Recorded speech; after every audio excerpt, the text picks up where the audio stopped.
Maths charitable foundation में आपका स्वागत है। इस वीडियो में हम चैप्टर 10 पार्ट 2 को देखेंगे। ओके, पढ़े कैसे। पिछले वीडियो में हमने उसके 5 चरण के बारे में जाना था, कौन कौन से 5 चरण होते हैं पढ़ने के लिए। ओके, सबसे पहले हम वर्ण सीखते हैं, उसके बाद शब्द सीखते हैं और फिर पूरी वाक्य रचना देखते हैं। तो इस तरह से हम धीरे धीरे पढ़ने लगते हैं। फिर सिर्फ पढ़ना ज़रूरी नहीं होता, हमें उसका अर्थ भी समझ में आना चाहिए, राइट। तो अब नेक्स्ट देखते हैं कि अर्थ ज्ञान से पढ़ने की कुशलता तक। ओके, तो इस पुस्तक के पाठों में आए अधिकांश शब्दों से आप परिचित होंगे। बहुत सारे शब्द तो आपने दिन प्रतिदिन के जीवन में अपने आसपास सुने होंगे। आपने अन्य विषयों की बहुत सी पुस्तकें तथा इससे पहले भी हिंदी की पुस्तकें पढ़ी होंगी, है ना। हम अपनी नॉर्मल लाइफ में भी बहुत सारी ऐसी कविताएं या कुछ हिंदी किताबें पढ़ते हैं या बोलते भी हैं, राइट। तो प्रसंग के अनुसार उनके अर्थ का अनुमान लगाया जा सकता है, जाना जा सकता है कि लेखक क्या कहना चाहता है। जब ऐसे शब्द विभिन्न संदर्भों के बारे में आते हैं तब हम उनका अर्थ निश्चित रूप से जान लेते हैं। फिर भी यदि कोई अस्पष्टता रह जाए तो ऐसे शब्दों के अर्थ शब्दकोश यानी कि डिक्शनरी में देखकर अपने अनुमान को पक्का कर लेना चाहिए। अगर कोई आपके लिए न्यू वर्ड है तो उसको समझ लेना चाहिए कि उसका मीनिंग क्या होता है, राइट। तो इससे हम आसानी से उस वाक्य को भी समझ सकते हैं। तो पाठ्य सामग्री में तीसरे प्रकार के वे शब्द होते हैं जो बिल्कुल ही अपरिचित होते हैं और संदर्भ के अनुसार उनका अर्थ समझना कठिन हो जाता है। मतलब जिससे रिलेटेड, जिस टॉपिक के रिलेटेड कोई पैराग्राफ हम पढ़ रहे हैं तो उसके बारे में जानने में भी हमें दिक्कत होती है, राइट। तो उस न्यू वर्ड को हमें जान लेना चाहिए कि उसका अर्थ क्या है। जैसे कि यहाँ पे दिखाया गया है कि कारगिल युद्ध की विभीषिका वर्णनातीत है। इस घटना की विश्वव्यापी स्तर पर निंदा हुई है। ठीक है, ये पूरा वाक्य है। ओके, तो इसमें ये फर्स्ट, ये सेकंड और ये थर्ड, ये तीनों शब्द हम इससे अपरिचित है, मान लो। तो इसका इस पूरी लाइन का अर्थ क्या हुआ वो हमें समझने में भी दिक्कत होगी, राइट। तो इन तीनों शब्दों में से दूसरे और तीसरे शब्द का अर्थ प्रसंग के अनुसार जानना ही संभव होगा, किंतु पहले शब्द के लिए शब्दकोश देखना आवश्यक हो जाएगा। क्या था, हम फिर से देख लेते हैं कि विभीषिका, तो इसका अर्थ तो हमें पता ही नहीं होगा कि क्या होगा। इसको और इसको, इससे हमें पता चलता है कि ये किसी युद्ध के या किसी ऐसी घटना के बारे में बात हो रही है, राइट। तो यानी कि अर्थ के अनुसार जानना संभव होगा, यानी कि जो पूरी लाइन है, पूरा वाक्य है, उसका अर्थ क्या है उसके अनुसार वो हम दोनों शब्द को जान पाएंगे। लेकिन पहला है, उसके लिए हमें डिक्शनरी की ज़रूरत पड़ेगी। तो शब्द से अधिक महत्वपूर्ण अनुच्छेद या लेख में कही जाने वाली बात का मुख्य भाव है। लेखक के भाव, विचार, संदेश आदि समझना ही वास्तविक रूप से पढ़ना है। भाव, विचार आदि शब्दों द्वारा प्रकट होते हैं, राइट। तो अतः अधिक से अधिक शब्दों को उनके सही अर्थों सहित जानना, पढ़ना कौशल पर अधिकार पाने के लिए आवश्यक होता है।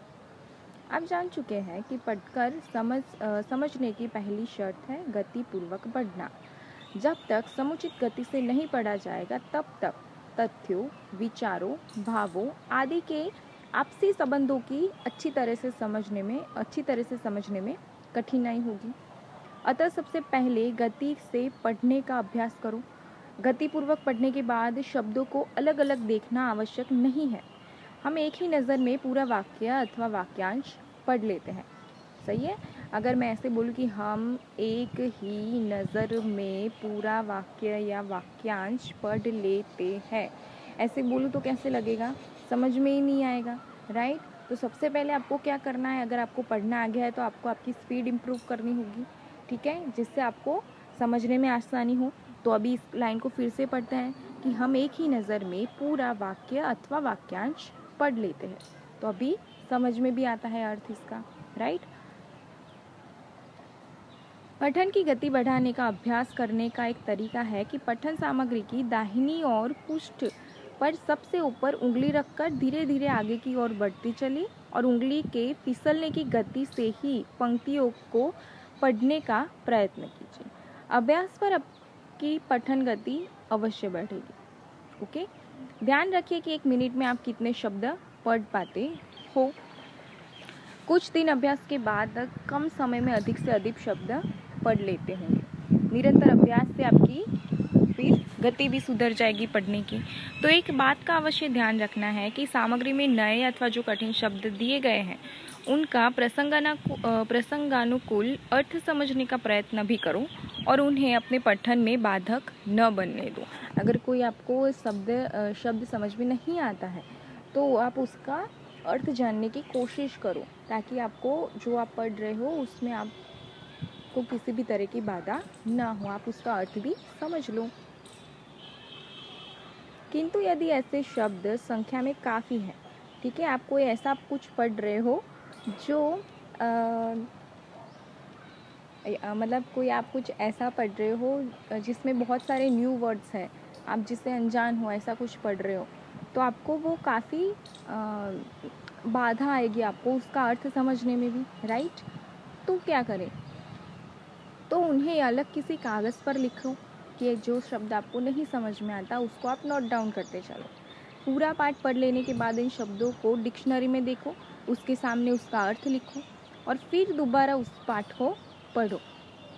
तब तक पढ़ो जब तक वो आपको उसका अर्थ समझ में ना आ जाए, ठीक है। फिर शब्दों के अर्थ जान लेने के बाद अनुच्छेद में प्रकट विचारों और तथ्यों को समझना अधिक कठिन नहीं होगा। फिर आप आसानी से उसको समझ लोगे, राइट। तो किसी अनुच्छेद को पढ़ते समय आप निम्नलिखित प्रश्नों के उत्तर ढूंढने का प्रयास करो, ठीक है। कोई भी पैराग्राफ या कोई भी टॉपिक के बारे में आप पढ़ रहे हो तो फिर उसको पढ़ने के बाद आप इस क्वेश्चन को दोहराओ, जैसे कि अनुच्छेद में कौन कौन से तथ्य दिए गए हैं, अनुच्छेद में कौन कौन से विचार आए, इसमें कौन से तथ्य और विचार मुख्य हैं और इस अनुच्छेद में कही गई बात कहाँ तक सही है, वगैरह वगैरह। ओके, तो पढ़ी हुई सामग्री को पूरी तरह समझने के लिए ज़रूरी है कि जो बात कही गई है उसका मनन करो और अर्थात उस पर मन ही मन सोच विचार करें। कोई घटना क्यों घटी है, अमुक पात्र का स्वभाव कैसा था, लेखक का संदेश क्या था, उसने वह संदेश कितनी अच्छी तरह से दिया, जो बात कही गई है वो कहाँ तक सही है। ये सारी बातों को हम खुद से ही जाने, यानी कि खुद को ही क्वेश्चन करके उसका आंसर ढूंढो कि क्या बोल रहे हैं पैराग्राफ में या अनुच्छेद में। ओके, फिर नेक्स्ट देखते हैं कि इस प्रकार सोचने विचारने से पढ़ी समझी बात आपके ज्ञान और अनुभव का अंग बन जाती है। अब तब आपको कुछ रटने की ज़रूरत नहीं पड़ती। हम रट्टा कब मारते हैं, जब हमको समझ में नहीं आता तब, लेकिन हम पूरी तरह से उस अनुच्छेद को समझ चुके हैं कि वो क्या कहना चाहते हैं, तब हमें रट्टा मारने की ज़रूरत नहीं पड़ती है, राइट। तो पढ़ी समझी बातें जीवन में आपके काम आती हैं और नई सामग्री को पढ़ने और समझने में भी सहायता प्रदान करती है। एक बात और यह भी जानने की कोशिश भी कीजिए कि सही उत्तर वही क्यों है। क्यों, अगर कोई क्वेश्चन है तो उसका हम उत्तर देते हैं, वो ही उत्तर उसका क्यों आएगा उसको भी एक बार जानने की कोशिश करें। यदि ये सब कुछ आप सफलतापूर्वक कर पाते हो, ठीक है, सच्चे अर्थों में आप पढ़ना जान गए हो। ओके, पर एक बात याद रखो कि किसी एक अनुच्छेद, लेख या कहानी को पढ़ या समझ लेने पर ये नहीं मान लेना चाहिए कि पढ़ने में पूर्णतः कौशल आ गया है। समझ गए? जैसा कि हम पहले बता चुके हैं कि पठन सामग्री होती है वो भिन्न भिन्न विषयों और स्तरों की होती है, राइट। अलग अलग सब्जेक्ट्स में पढ़ना होता है, ठीक है, तो उसमें उस हिसाब से शब्द लिखे गए होंगे। समझ रहे हो? अतः अपनी आवश्यकता और रुचि की सामग्री को पढ़ने और समझने के लिए आवश्यक है कि आप विभिन्न प्रकार की सामग्री, यानी कि विभिन्न प्रकार की बुक्स पढ़ें, अलग अलग टॉपिक्स के बारे में बुक्स पढ़ें, अलग अलग सामग्री को पढ़कर उसे समझने का अभ्यास करें। पढ़ने में गति भी अभ्यास से ही आती है और अर्थबोध का विकास भी विभिन्न प्रकार की सामग्री को बार बार पढ़ने से ही होता है। मतलब जब हम बार बार किसी चीज़ को पढ़ते हैं तो हम ऑटोमेटिकली उसे समझने लगते हैं, उसके अर्थ समझने लगते हैं, राइट। फिर नेक्स्ट देखते हैं कि अपठित कविता कैसे पढ़े। अपठित मीन्स जो हमने पहले कभी पढ़ी ही नहीं है, ठीक है, फर्स्ट टाइम पढ़ रहे, तो उस कविता को हम कैसे पढ़ेंगे। तो एक उदाहरण कविता का भी देख लेते हैं। तो कविता का पठन और अर्थबोध गद्य सामग्री के पठन और अर्थबोध से भिन्न होता है, ठीक है। गद्य हमें पता है क्या होता है, तो गद्य से कविता भिन्न होती है, अलग होती है। गद्य सामग्री का पठन द्रुत गति से और मौन रहकर करना होता है, किंतु कविता के वांचन में उचित विराम, लय यानी कि राग और उसके साथ साथ सस्वर पाठ करने की भी आवश्यकता होती है। गद्य को हम राग में गा सकते हैं क्या? नहीं गा सकते, लेकिन कविता को राग में गाना ज़रूरी होता है। उसका एक प्रॉपर लय होता है हर एक कविता का, उसको उसी में गाना चाहिए, राइट। तो जब तक सस्वर और उचित लय के साथ नहीं पढ़ोगे तो उसको पढ़ने का आनंद ही नहीं आएगा और ना ही उसका अर्थ समझ में आएगा, राइट। तो दूसरी बात यह है कि गद्य की भांति कविता में सूचनाओं और ज्ञान का भंडार नहीं होता, राइट। गद्य में उदाहरण भी दिए होते हैं, बहुत सारी सूचनाएं होती है, ये वो वगैरह, लेकिन कविता में ऐसा कुछ होता है? नहीं होता। और नहीं हम उसका वाचन ज्ञान ग्रहण करने के लिए करते हैं। गद्य की भांति हम कविता के 10-15 पृष्ठ एक साथ नहीं पढ़ सकते। कविता कितनी होती है? 1 पेज की होती है या हाफ पेज की होती है, ऐसी कुछ होती है, राइट। गद्य की तरह वो 10-15 पेज में नहीं आती है, तो हम कविता को उस तरह नहीं पढ़ सकते, समझ रहे हो। फिर कविता तो भावों से परिपूर्ण होती है, उसमें प्रवाह होता है, संगति होती है और कई बार शब्दों के दोहरे अर्थ होते हैं। यानी कई ऐसे शब्द होते हैं जिसके बहुत सारे मीनिंग निकलते हैं।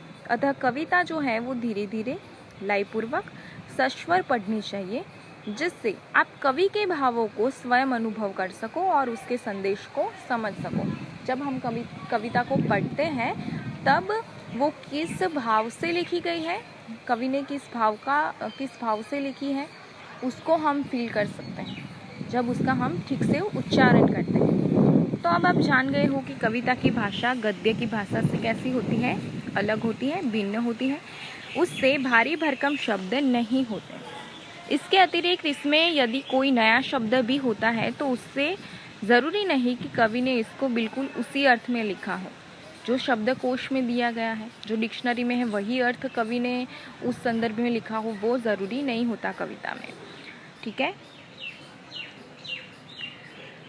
फिर देखते हैं कि इन बातों का भी हमें ध्यान रखना है कि गद्य और कविता को अधिक से अधिक पढ़ने का अभ्यास करना चाहिए। इसके लिए इस पुस्तक में दिए गए पाठों को ध्यानपूर्वक पढ़ो, जो आपके सिलेबस में है। उन सारे पाठ या कविता को हम ध्यानपूर्वक पढ़ें तो उससे हमारी क्या होगी, गति भी बढ़ेगी, अर्थ भी समझ में आएंगे और पढ़ने में भी हम अच्छे हो जाएंगे, राइट। तो इस आपकी सहायता के लिए प्रत्येक पाठ में कठिन शब्द और उसके अर्थ साथ में दिए गए टिप्पणी, ठीक है, साइड में हाशिए में हमें टिप्पणी दे रखी है सारे चैप्टर्स में, राइट। तो हर सामग्री पर विस्तार से चर्चा की गई है। इसके अतिरिक्त पाठों के विभिन्न अंशों पर भी प्रश्न पूछे गए हैं, जिसका उत्तर देने पर आप जान पाएंगे कि आपने पाठ को पढ़कर कितना समझा है। इस सामग्री का पूरा लाभ उठाने के लिए आपको पढ़ने या समझने का अभ्यास करना भी आवश्यक है। इसके लिए निम्नलिखित कार्य कीजिए। सामग्री को दुर्गति से मौन रहकर समझकर पढ़ने की कोशिश करो। मौन रहकर यानी कुछ लोग होते हैं ना जो जोर जोर से पढ़ते हैं, वैसे तो बिल्कुल नहीं पढ़ना चाहिए। मौन रहकर यानी कि चुप रहकर मन में बोलना चाहिए, ठीक है। कविता को सस्वर पढ़िए और उसकी लय तथा झंकार का आनंद उठाइए और भाव ग्रहण करने का प्रयास करो। कठिन शब्दों के अर्थ शब्दकोश की सहायता से जानो। मूल पाठ को बार बार पढ़ो और उसमें समाहित घटना या विचार नोट करो और ध्यान दीजिए कि जो पाठ के केंद्र बिंदु से कैसे जुड़े हैं वो नोट्स आपके। पाठगत प्रश्नों के उत्तर दो, यानी कि लास्ट में प्रश्न आते हैं चैप्टर ख़त्म होने के बाद, तो हम उसका उत्तर खुद ढूंढें, ठीक है। यदि गलत है तो पुनः अंश पढ़ो और फिर सवाल करके उसके जवाब देने का प्रयास करो। पाठांत प्रश्नों के उत्तर लिखकर देखो कि आपने जो लिखा है लिखने का अभ्यास हो सके और आप परीक्षा में भी तीव्र गति से लिखकर प्रश्नों के उत्तर दे सको। जब तक आपके सारे प्रश्नों के उत्तर पूरी तरह समझ में नहीं आ जाते, यानी कि उपयुक्त सभी कार्य है, तो वो बार बार करो जब तक आप पूरी तरह से उसको नहीं समझ लेते हो। ऐसा करने पर आपके प्रश्नों के उत्तर रटने की ज़रूरत नहीं रहती है। सारी सामग्री आपकी समझ, ज्ञान और अनुभव का अंग बन जाती है। इस पाठ्य सामग्री के अतिरिक्त आपके अभ्यास के लिए पाठांत प्रश्नों के रूप में कुछ अपठित सामग्री भी दे रहे हैं। यह सामग्री अर्थबोध का अभ्यास कराने में आपकी सहायता करेगी। हमें पूरा विश्वास है कि इन दोनों प्रकारों की सामग्री की सहायता से आप पढ़ने की कुशलता का समुचित विकास कर पाएंगे। आपको ऐसी सामग्री पढ़ने के तरीके बताते हैं जो कभी आपने ना पढ़ी हो, जो आपके लिए बिल्कुल नई है या अपठित है, ठीक है। गद्य अर्थात निबंध है, कहानी है, लेखक या समाचार या कविता भी हो सकती है, ओके, जो आपने कभी पहले नहीं पढ़ा है और आप फर्स्ट टाइम पढ़ रहे हो। तो जब कोई कुछ नया पढ़ रहे हो तो सबसे पहले उसको ऊपर से नीचे तक एक बार देख लो। मोटी मोटी सी चीज़ें आपको समझ में आ जाएगी, जैसे पठन की सामग्री का शीर्षक क्या है, किसके बारे में बोला जा रहा है, ओके। तो ये सब कुछ आपको समझ में आ जाएगी। कुछ बातें उभार कर लिखी जाती हैं, यानी कि टेढ़े छपे अक्षर शब्द या वाक्य में होती है, तो उसको हम ध्यान से पढ़ें, राइट। कुछ और बातें हैं, जैसे कि आपने ध्यान दिया है कि इस बार आप पूरे अनुच्छेद को अधिक तेज़ी से पढ़ पाएंगे, ठीक है। चीज़ें कुछ जानी पहचानी लग रही है, आपको ऐसी लग रही है और स्थिति ध्यान में आ रही है ऐसी कोई और, तो ऐसे आप अखबार या पुस्तक बेहतर तरीके से समझ पाते हो, ठीक है। बार बार रोज़ रोज़ जो अखबार पढ़ते हैं उसको देखना, वो जल्दी जल्दी अखबार पढ़ने लगेगा। क्यों? क्योंकि उसकी आदत बन चुकी है। जितना अधिक से पढ़ेंगे उतनी ही तेज़ी पठन में आप बना सकोगे। इसके लिए पुस्तकालय जाकर अपनी पसंद की पुस्तक पढ़ सकते हो, यानी कि लाइब्रेरी जा सकते हो, ठीक है। फिर पढ़ते समय अगर कोई ऐसा न्यू वर्ड आ जाता है तो आप उसका अर्थ समझो, ठीक है। फिर यह आप इसी पाठ में पढ़ चुके हो, हमने आगे देखा, राइट। तो कहने का मतलब ये कि उस शब्द का संरचनात्मक विश्लेषण करने का प्रयास करना चाहिए।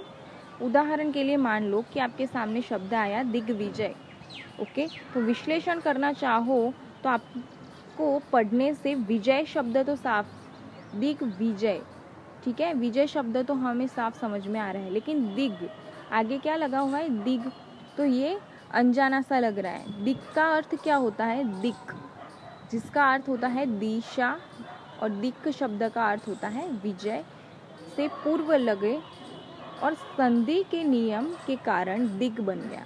शब्द क्या है, दिक् है, लेकिन संधि इसमें जॉइंट हुई विजय के साथ, दिक् और प्लस विजय, तो पूरा नाम क्या हो गया, दिग्विजय हो गया। लेकिन दिग की जगह मेन शब्द क्या है, दिक् है, ठीक है। तो इस प्रकार अपरिचित शब्दों के मूल को पहचानने का प्रयास करो और फिर उस शब्द के आगे और पीछे लगे उपसर्ग या प्रत्यय को पहचानिए। साथ ही इनके लगने से बने शब्द में आए बदलाव को पहचानकर उसको समझने का प्रयास करें। तो आपको समझ में आ गया होगा कि कैसे पढ़ा जाता है, कैसे क्या ध्यान रखा जाता है। मिलते हैं नेक्स्ट वीडियो में एक नए चैप्टर के साथ। Bye bye.